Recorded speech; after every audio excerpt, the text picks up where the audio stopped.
Hello বন্ধুরা, আজকে আমার ভিডিওর আলোচনার বিষয় হচ্ছে কৌশিকী অমাবস্যা কবে এবং কটার সময় লাগছে এবং তারাপীঠে পুজো কিভাবে হয় সেই সম্পর্কে আমার সাথে থাকুন। আমি তার বিস্তারিত ডিটেলসটা আজই বলবো। ওম প্রত্তালীরপাদং ঘোরং মুন্ডমালবিভাসিতং খড়গং লম্বোদরী ভীমং ব্যাঘ্রচর্মাবৃতং কৌটো নবযৌবনসম্পন্নং পঞ্চমুদ্রাবিভাসিতং চতুর্ভুজং ললিতজিহ্বা মহাভীমং বরদপ্রমাদ খড়গদীপ্তসংযুক্তং সর্বেত্তরভুজোদ্দয়ং কৃপণতসংযুক্তং সর্বপাণিযুগমনিতং পিঙ্গলগৈচ্যটং ধ্যায়োল্লঙ্ঘবক্ষভঞ্চভূষিতং বলকমণ্ডলকারো লোচনত্রয়ভূষিতং জ্বলিतं রদ্ধগত্तं ঘোরদুষ্টং करालिनीं স্বদেশস্মেরবদनं ত্রম্বলঙ্কারভূষিতম বিশ্বব্যাপক ত্বয়ন্তঃ শ্বেতপদ্ম পরিস্থিতম। জয় মা, জয় জয় তারা মা। হিন্দু ধর্মে বিভিন্ন তিথিতে মা কালীর বিভিন্ন রূপের পুজো করা হয়।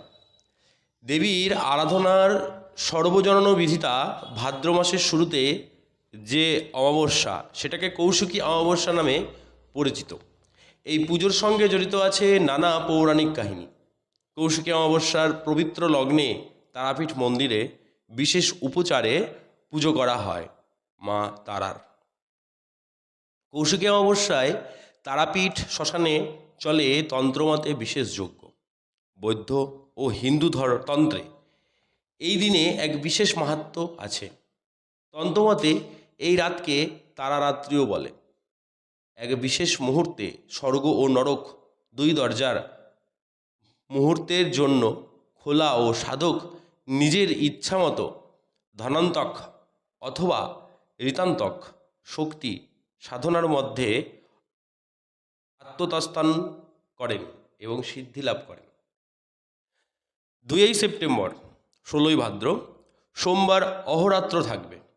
কৌশিকী অমাবস্যা 1 সেপ্টেম্বর রাত 5টা 5 মিনিট 51 সেকেন্ড থেকে 3 সেপ্টেম্বর ভোর 6টা 29 মিনিট 58 সেকেন্ড পর্যন্ত থাকবে অমাবস্যা।